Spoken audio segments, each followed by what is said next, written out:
Hi, Andrea! This is Noemi and Astrid? talking to you about the TOK history chapter Yes. in relation to the George Orwell quote that you have picked for us. Who controls the past controls the future. Who controls the present controls the past. So we're first gonna go through the different key concepts that were shown in the book about history, and through that we're gonna see if they're relatable or give points to this quote. How they support. Yeah, how they support this quote. So first we found evidence as the key concept, which we found this quote that I think it's really important, which is history is the present, traces of the past. And I think this relates to the quote because at the end it says who controls the present controls the past. So with the evidence we have now in the present, it gives us information of the past, which sometimes it can be too little evidence or too much evidence. Depending on what time we're talking about Yeah. in the past. And also, who controls the past controls the future in what evidence actually prevailed and why those evidences prevailed. For example, there could have been evidence deliberately destroyed so that we don't know about it, or such things that make it harder to interpret evidences and interpret the past correctly. Or evidence that was hidden from us, like the Area 51 that everyone keeps talking about, and the theories about UFOs and aliens being hidden there. Yes, a lot of hidden information that could be a good evidence or well-supported evidence, but we simply have no knowledge of. Yeah. And also everyone has different interpretation of the evidence, which gives different perspectives and Yeah. Which colors how we view the past and how we may view the future. Yeah. Then we move on to deliberate manipulation as the second key concept. Yeah. Which basically talks about propaganda and erasure of people or events, photography manipulation, or manipulated textbooks. Like in the book, we have the example of two pictures. In one of them, Trotsky was deleted from it, and in the other, Trotsky was there, which is the original picture of it. We actually discussed this with Jerome. And this ties into photography manipulation. Yeah. Which is really powerful, and it was even more powerful before people knew about how easy Photoshop can be. Yeah. Because photos were viewed as an objective evidence that you can change. Yeah. And then right there, because it's the past, it could affect the future if we didn't knew this information. Like imagine we didn't knew that this was photoshopped and we didn't saw the original picture of this, so we would have believed that Trotsky was not in that picture. Yes. Changing the outcome of this event. So in this way, with photography manipulation or the manipulation of textbooks and education, you can control what people believe in the present, how they view the past, and how they might view the future as a result of it. Yes. So, for example, we could say the Soviet examples or Hitler's education plan, in which he would have claimed complete victory, and he even had a book planned. I think it was a book, or at least an idea, in the Hitler propaganda, which talked about the Aryan Jesus. So trying to fit religion into his own worldview, in which Jesus was white, blue-eyed, and blonde. Mm-hmm. Yeah. Which would be a deliberate manipulation of facts. Which is still now in the present, so it does affect the future, the past, and the present. Yes. Yeah. Then moving on, the next key concept, it's hindsight. And as we have found a quote from the book, it can be interpreted as an unending dialogue between the present and the past, such as our understanding of the past and the next generation's understanding of the past. Hindsight gives us some negatives and some positives about how we can interpret events. Because we are not involved in the events of the past anymore, it is giving us a sense of objectivity, and we are a lot less likely to be partial to some events, like some aspects of the event, but it also takes away the personal aspect of it. or how people might have personally experienced an event of history. Yeah. Yes. Which relates to the quote because they're changing or they're changing how the future generations will see the past in their present. Yeah. Okay. Then we move on to bias, and we have different subtopics in bias. The one we're going to start with is topic choice bias. And for every bias, we have come up with a little simplified first-person quote. Yep. To make them as examples as to what they are or what they represent. Or what they could be. Yes. So with topic choice bias, our quote is, basically topic choice bias is when a historian chooses a specific topic to research on about because it benefits them, or it could be because it's their culture. So, for example, random German scientist in 1942 might have asked, what made Hitler such a successful military leader? It has an involved perspective from the start as a bias. Like, he's looking for factors of what made him great, not necessarily challenging these. Yeah. And topic choice bias could also come into play when talking about what your personal interest is, and then that is what you choose to investigate. Yeah. And this comes to the quote as what we choose to investigate more is what we know more of. Yeah. So by controlling this present moment of investigation, you're controlling what we view from the past. Yeah. Changing your whole mindset. Yeah. Then we move on to confirmation bias. In confirmation bias, the historians, they search up information that supports what they want the answer to. Like, for example,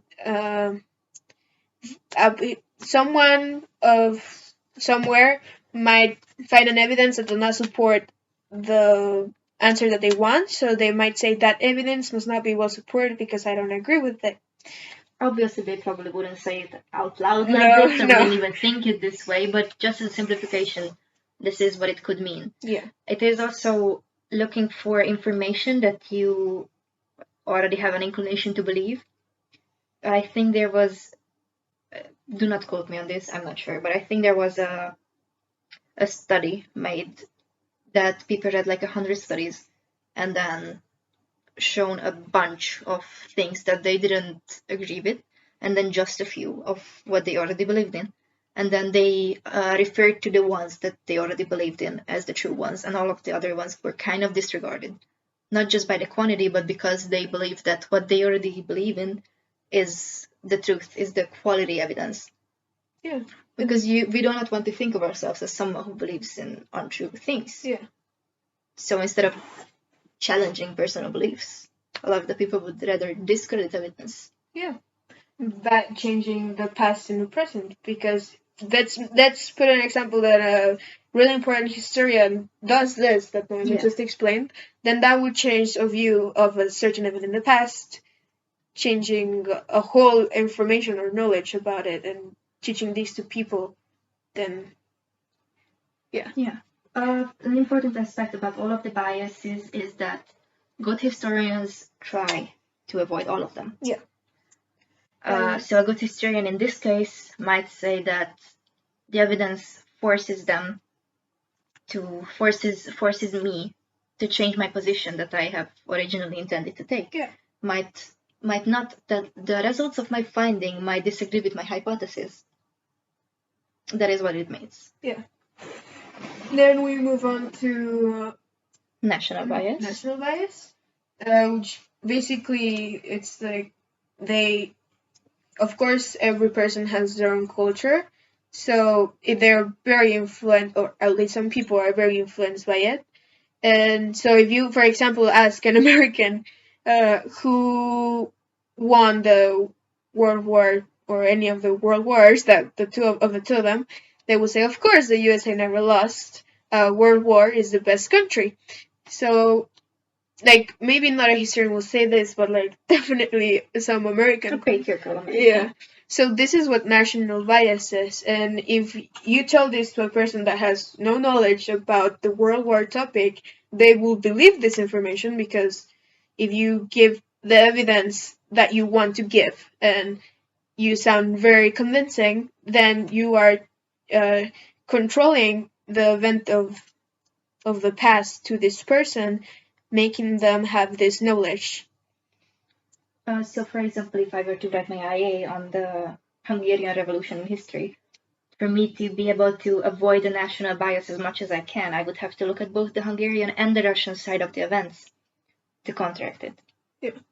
And even if she found Russian information, it could also be national bias because, as it's well known, Russia or the Soviet Union has been using propaganda for a while now. Yes. Even nowadays with the Ukrainian and Russian situation.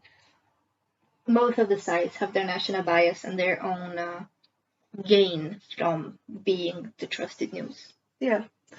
Then moving on, we have hindsight bias. It's when we look at past events and we think it was so obvious that something happened this way, or, oh, I would have known that is going to happen. It was inevitable. It is a result of how much we know about the past and how much more perspectives or facts we have about it that the people of the time did not have.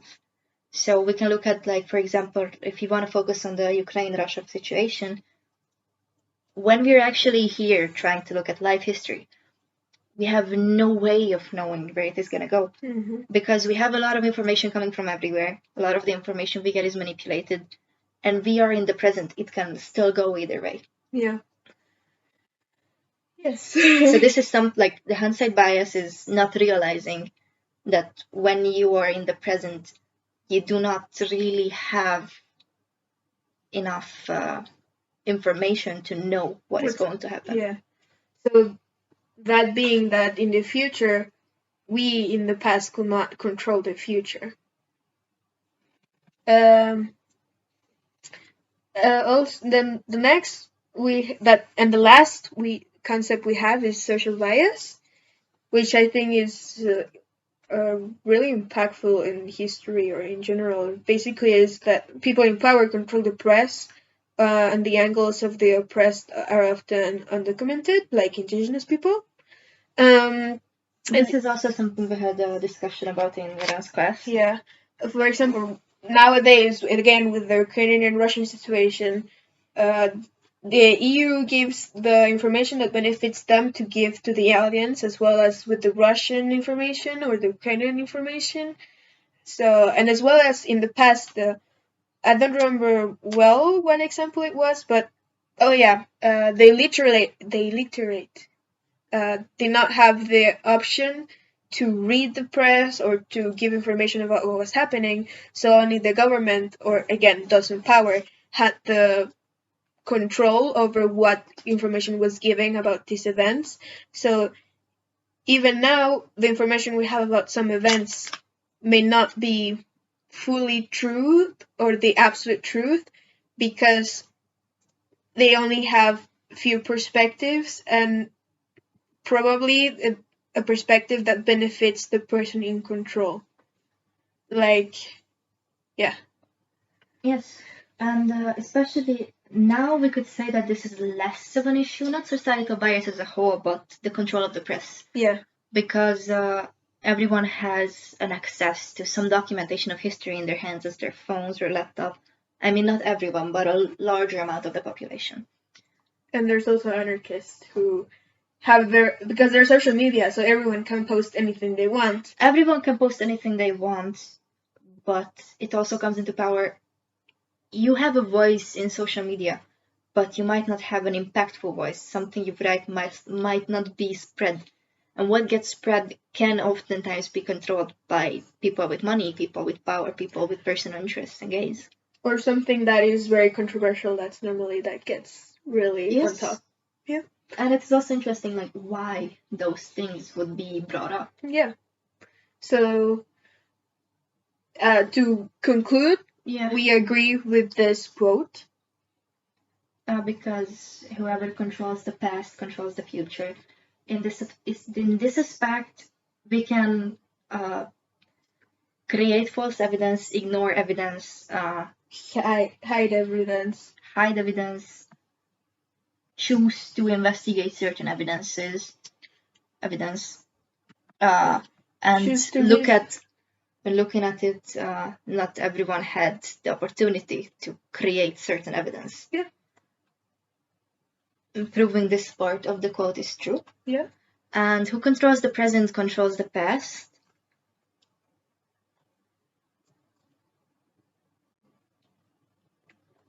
There's a Yeah. Okay, so this is what I've thought about. Yeah. And then who controls the past controls the future is going to be whatever we think the past was. We're gonna be basing some of our decisions or assumptions or beliefs of the future in past experience. Yes. And we have seen how past can be tampered with. Yeah. And we can also say that, for example, if education includes deliberate manipulation, then we go into the world with false beliefs. Yeah. And those false beliefs are going to control what decisions we make in the future. And also, at the end of the day, there is no absolute truth, not even in history. So. And very hard to achieve objectivity. Yeah. So. Yeah. I hope you liked our podcast, Andrea. Yes. And what we can also say is that we should just try to be as objective as in good faith as possible when doing any academic work. Even if it seems impossible, or even if we have proven that it is impossible, the best choice we have is to at least try in every way we can. Yeah. I agree with you. And consider our limitations. Yeah. Yes. Okay. Thank you for listening, Andrea. Yeah. I think it was a bit long. Yeah. Yeah. Hopefully you can improve. Yeah, we hope you won't stop listening at 10 minutes because it has been 18. Yeah. Yes. Okay. Bye. See you in class.